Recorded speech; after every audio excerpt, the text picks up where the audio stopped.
Viewers দেখুন মুগ ডালটা আমি না ভেজেই রান্না করেছি পটল দিয়ে।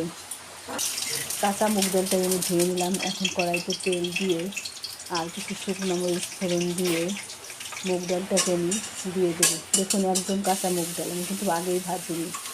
এখন ওই তেলের সঙ্গে একটু হলুদ লবণ দিয়ে সামান্য একটু ভেজে নেব। এভাবে একবার মুগ ডাল খেয়ে দেখতে পারেন, অনেকটা টেস্ট হয় কিন্তু। দেখুন এখন জল দিয়ে আমি ঢেকে দিয়েছি।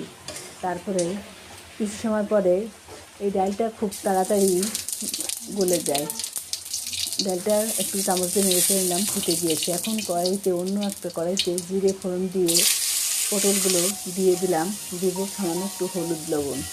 কিছুটা সময় ধরে ভেজে পটলগুলো আমি মুগ ডালের ভিতর দিয়ে দেব। আর একটু সময় নেড়ে চেড়ে কাঁচামরিচ দিয়ে দিলাম।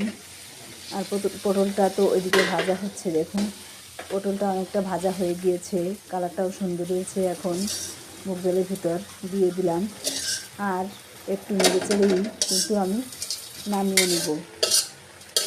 ডাল না ভাজার যে স্বাদটা, এইভাবে না খেলে বুঝতেই পারবেন না।